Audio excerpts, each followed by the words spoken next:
Hey everyone, it's Miss Inertia here to read a read aloud for you tonight. I have one of our favorites with us. I have the story Chrysanthemum by Kevin Henkes. We've read this book before, but I think it's worth a read again as a reminder to just be kind to everybody out there. As promised, Joey is here for our read aloud too. Say hi, Joey.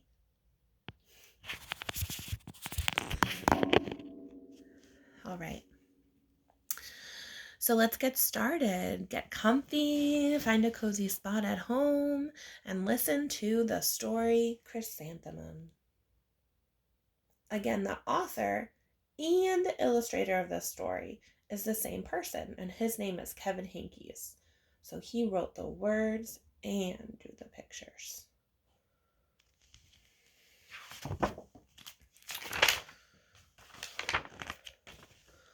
The day she was born was the best day of her parents' lives. "She's perfect," said her mother. "Absolutely," said her father. And she was. She was absolutely perfect.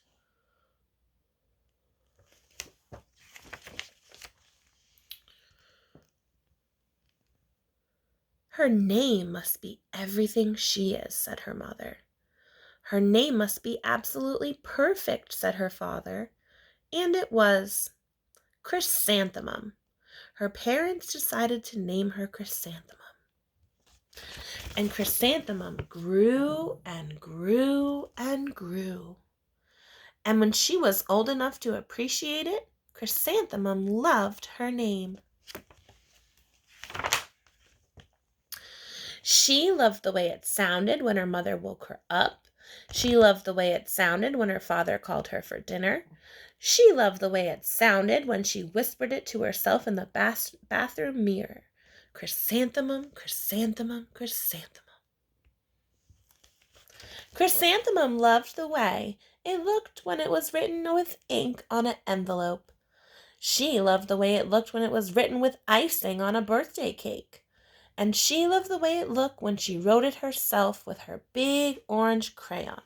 Chrysanthemum, chrysanthemum, chrysanthemum.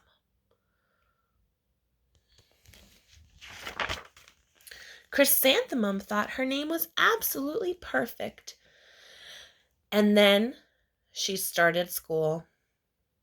On the first day, Chrysanthemum wore her sunniest dress and her brightest smile, and she ran all the way. "Hooray!" Chrysanthemum said. "School!" But when she got there, Mrs. Chudd took roll call, and everyone giggled when they heard her name.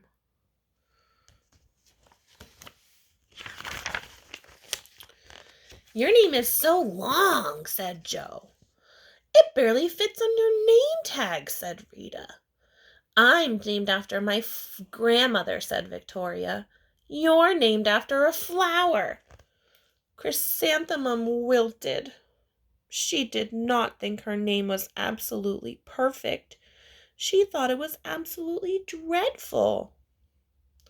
The rest of the day was not much better. During nap time, Victoria raised her hand and informed Mrs. Chudd that Chrysanthemum's name was spelled with 13 letters. "That's half the alphabet," she said. "Thank you for sharing with us, Victoria," Mrs. Chudd said. "Now put your head down."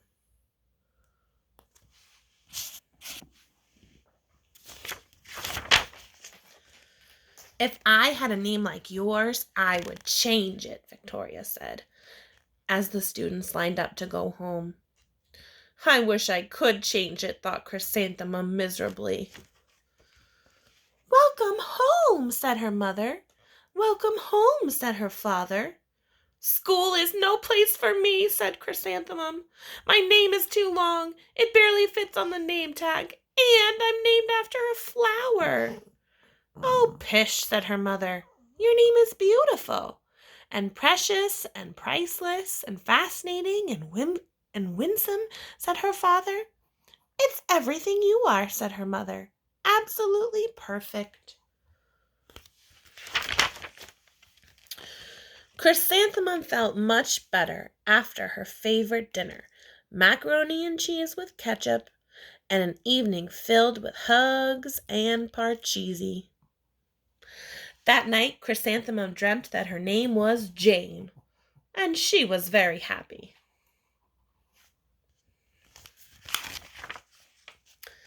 The next morning, Chrysanthemum wore her most comfortable jumper to school. She walked as slowly as she could, dragging her feet in the dirt. Chrysanthemum, chrysanthemum, chrysanthemum, she wrote. When she got to school, her friends were not very nice. She even looks like a flower, said Victoria, as Chrysanthemum entered the playground. Let's pick her, said Rita. Let's smell her, said Joe. Chrysanthemum wilted. She did not think her name was absolutely perfect. She thought it was absolutely dreadful. The rest of the day was not much better. During nap time, Victoria raised her hand again and said, Chrysanthemum is a flower. It lives in a garden with worms and other dirty things. Thank you for sharing that with us, Victoria, said Mrs. Chud. Now put your head down.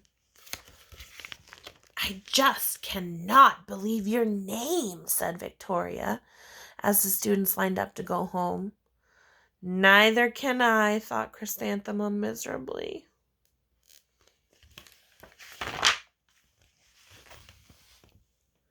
Welcome home, said her mother. Welcome home, said her father. School is no place for me, said Chrysanthemum. They said I even looked like a flower, and they pretended to pick me and smell me. Oh, pish, said your mother. They're just jealous, and envious, and begrudging, and discontented, and not very nice, said her father. Who wouldn't be jealous of a name like yours, said her mother. After all, it's absolutely perfect. Chrysanthemum felt a trifle better after her favorite dessert, chocolate cake with buttercream frosting, and another evening filled with hugs and parcheesi. Parcheesi is a game board. That night, Chrysanthemum dreamt that she really was a flower. She sprouted leaves and petals, and Victoria picked her and plucked her, one by one, until there was nothing but a scrawny stem left. It was the worst nightmare of Chrysanthemum's life. Chrysanthemum wore her outfit with 7 pockets the next morning. She loaded her pockets with her most prized possessions and her good luck charms. Chrysanthemum took the longest route possible to school. She stopped and stared at every flower. Chrysanthemum, chrysanthemum, chrysanthemum, the flowers seemed to say. That morning, the students were introduced to Mrs. Twinkle, the music teacher. Her voice was like something out of a dream, as was everything else about her. The students were speechless. They thought Mrs. Twinkle was an undescribable wonder, and they went out of their way to make a nice impression. Mrs. Twinkle led the students in scales. Then she assigned roles for the class musical. Victoria was chosen as the dainty fairy queen, and Rita was chosen as the spiffy butterfly princess. Joe was chosen as the all-important pixie messenger, and Chrysanthemum was chosen as a daisy. Chrysanthemum's a daisy, chrysanthemum's a daisy, they all chanted, thinking it was so funny. Chrysanthemum wilted. She did not think her name was absolutely perfect. She thought it was absolutely dreadful. What's so funny? Said Mrs. Twinkle. Chrysanthemum, they said. Her name is so long, it barely fits on a name tag. I'm named after my grandmother, said Victoria, and she's named after a flower.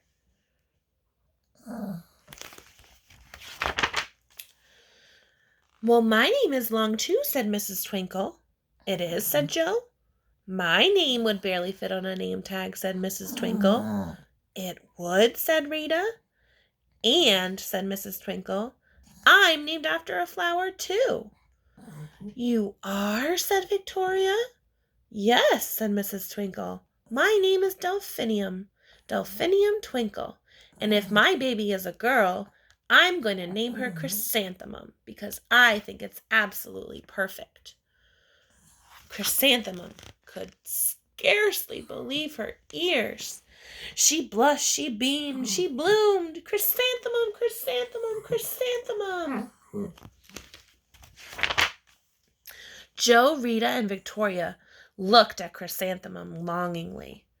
Call me Marigold, said Joe.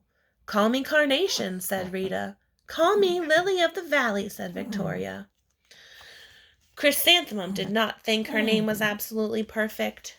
Now she knew it.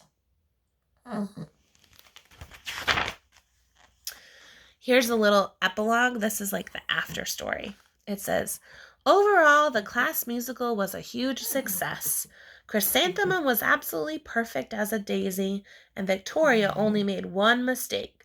She completely forgot her lines. Chrysanthemum thought it was wildly funny, and she giggled throughout the entire dance of the flowers. Eventually, Mrs. Twinkle gave birth to a healthy baby girl, and she named her Chrysanthemum. The end. How cool is that? I hope you enjoyed that story. I'll be back to read another one in a few days. I hope you stay well and healthy and remember to wash your hands. And good night here from me and Joey. We'll see you later. Bye, guys.